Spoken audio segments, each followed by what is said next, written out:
morning, LifeGate 8th graders. It's a real honor to be here with you today. I've been hearing all kinds of great things about you from your history teacher. By the way, isn't Miss Bauer just fantastic? She asked me if I would share about my life with you. She said that you guys are studying the American Revolution right now.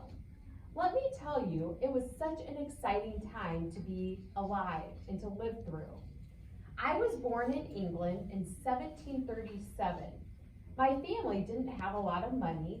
I had many jobs.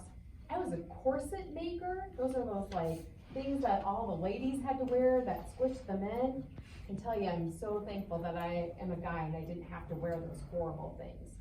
I also was a seaman, a teacher, and even a tax collector for the king. Unfortunately, I experienced many failures with all of those jobs.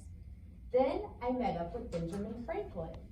He happened to be in London, and he convinced me that there was much better opportunities in the colonies. So when I was 37 years old, I headed for the colonies and the New World. It was 1774.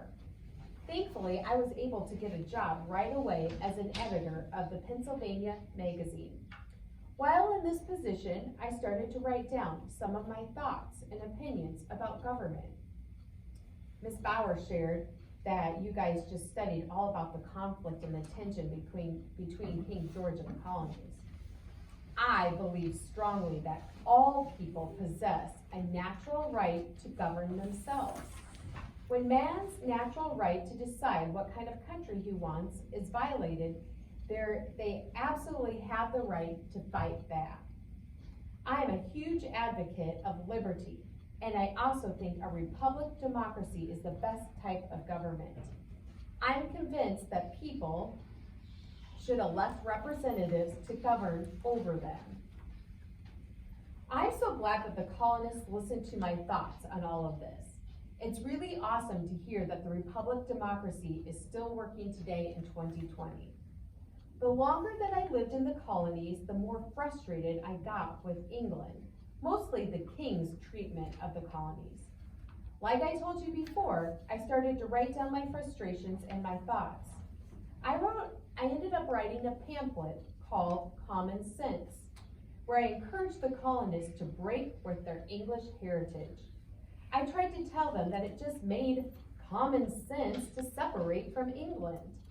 I urged them that the future of mankind depended on the establishment of a new country, totally based on the principles of liberty and equality. Thankfully, my bold statements appealed to lots of the people. In fact, you can see my thoughts in the first paragraph of the Declaration of Independence, when natural rights is mentioned.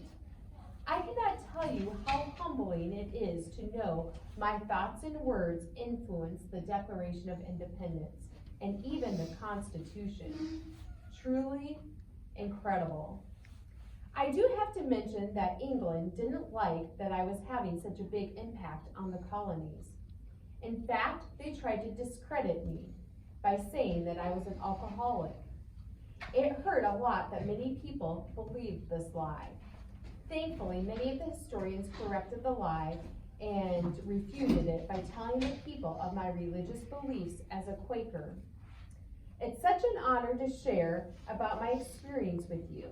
I hope you've enjoyed it, and I also want to encourage each of you to be involved in this great country that you are blessed to live in. Thank you for your time.